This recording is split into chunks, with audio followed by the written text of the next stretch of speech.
Can I see one more of these? 20 years ago, Jeff Sharfstein balked at the idea of making boxes for a living. Instead of joining the family business, Pride Container, he started a public warehousing company, which he grew and ran while also attending the University of Chicago Business School. I wanted to go out and I guess prove that I had the ability to go ahead and run a business or start a business and make a success out of it on my own. But in 1996, his father decided to retire after nearly 3 decades at the helm, and Sharfstein and his younger brother Doug agreed to take over. Within 2 years, Pride's largest customer went bankrupt, and others found cheaper boxes elsewhere.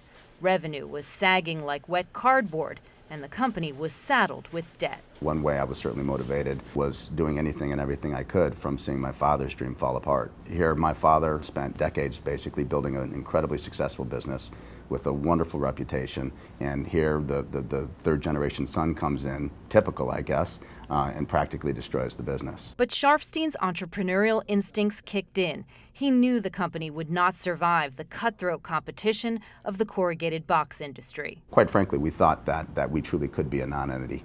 We thought that this business may not survive. Just the thought of that, can crush you. The 235,000 square foot West Side factory, though, was filled with assets, multi-million-dollar machines able to produce something else, retail displays.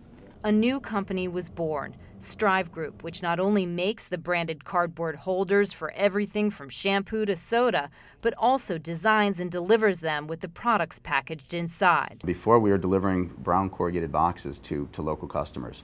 Today, the way we look at it is we're delivering brands to shoppers. What was a $20 million company with one factory is now a nationwide operation with 14 locations and revenue more than 10 times that, serving some of the biggest consumer products companies in the world.